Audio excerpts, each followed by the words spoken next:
What's up? It's Friday. I think, yeah, 10:30 a.m. We're just at H-E-B, doing a little shopping. Gotta open the stand in like 30 minutes, but needed to pick up a couple things, so that's about it. I'm gonna get ready, get some briskets, and start getting ready for the day.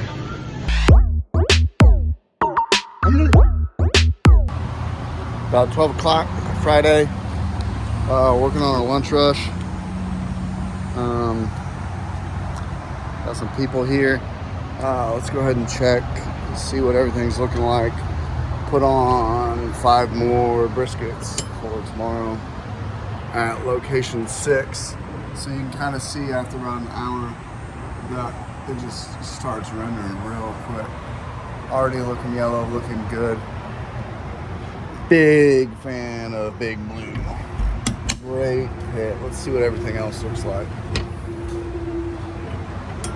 Oh, yeah. Same thing. It's looking good.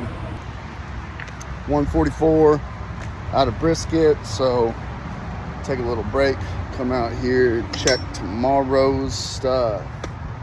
Bam, good looking fire. Running at 250. Looks like a big flame, big fire, but in reality, this thing's a hoss and so well insulated, you just kind of got to burn it hot, I guess. So let's check. Barking up nice. Whew. Everything's looking good on that end. Ooh, I need to put turkeys on for tomorrow. I can cook them in the morning. Good looking briskets over there. Oh, those look good. Oh, those are. So I looked at these and I was like, how come these look different? But then I realized those are location 6 for tomorrow. So we started those later. So that makes sense. Yeah, 144, we're out of brisket. All we got left is ribs, pulled pork, a couple links of sausage and some sides. So gonna get this knocked out and then get prepared for tomorrow. Got some running around to do. I'm sure you'll see some of that. 2:15 on a Friday.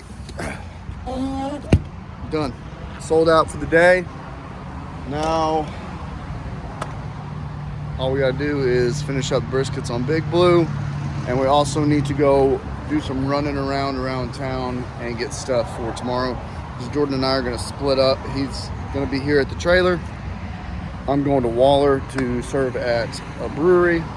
And gonna have some fun tomorrow, and then I'll serve lunch there, and then once Jordan sells out here, he's gonna hightail it over to Waller. So I guess stick around. We're gonna do some chores. Keep it filled in. Okay, so I think we broke the pit somehow. Yeah. So what's supposed to happen is we turn this dial,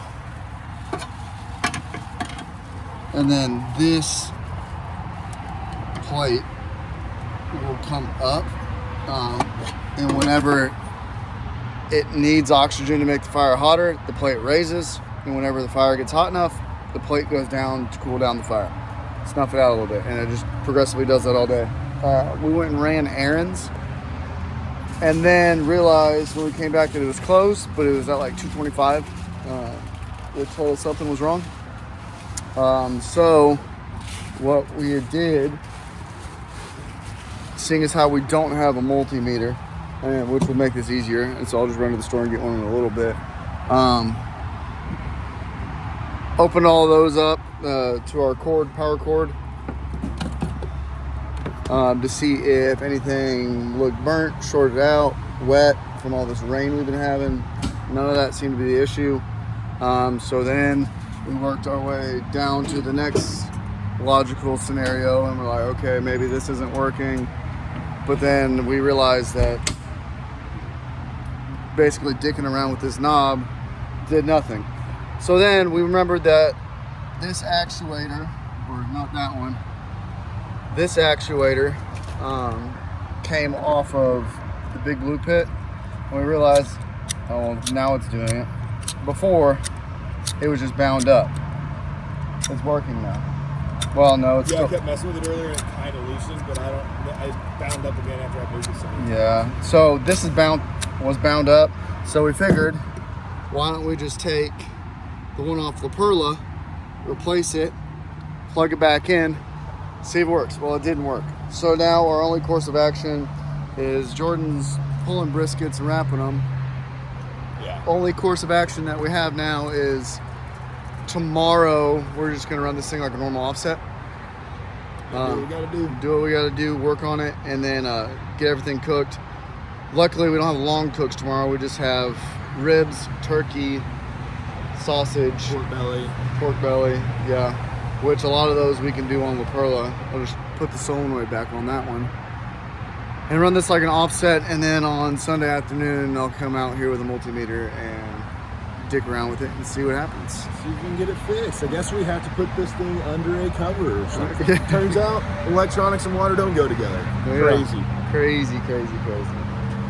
Other than that, it was a pretty good day at the stand, and now we just gotta get these off and get prepared for tomorrow. Sweet. All right, tell them what you figured out. Yeah, so I took the actuator off of La Perla, and since I left those wires exposed and it was still plugged in, it tripped the GFI in the trailer, which we had this plugged into. Turns out it was a solenoid. What? Now. Oh, it's open. Awesome. Okay. So it wasn't as broke as we thought, which is good. But now we still got to replace the other one on La Perla, so. Oh, yeah.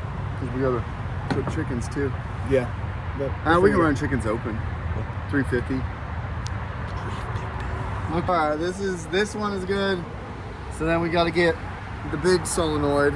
Hopefully, we don't burn out the little solenoid on this thing tomorrow. In the meantime, you know. All right. We'll figure it out. Small business ownership. Yo. All right. So we learned something today. We learned that things break and we need to have extra parts on hand. So we've already got the part numbers together for everything that we need. We're gonna make an order so that way we have these things laying around. And then it got me thinking about what happens with these guys who have these big rotisseries, and I've never cooked on one or even been around one, but what happens when they break in the middle of a cook? Do you just lose all your meat, or how do you get it out if you can't rotate everything down and around? I'm eating sunflower seeds. This is not tobacco. But stay on your side. I have a self-driving truck, so it's fine. Yeah, what happens? Do you just lose everything? But I don't know, something to think about. Anyway, tomorrow I'm gonna get started normal time, and then we're gonna split up. Jordan's gonna stay at the stand, and then I'm going to location 6 in Waller for their 3rd year anniversary party. And I'm gonna be there selling a lunch menu at the start, and then after Jordan sells out here in spring, he is going to come up to Waller. We got a buddy coming to help us out. You guys will see him. And then we're gonna stay there. I'm gonna be there probably from 11 to 11 or 12 at night. Just slinging Q, having fun. And I'll take you guys along with me, and Jordan will keep you updated and apprised at what's happening at the stand. All right, I'll see you in the morning.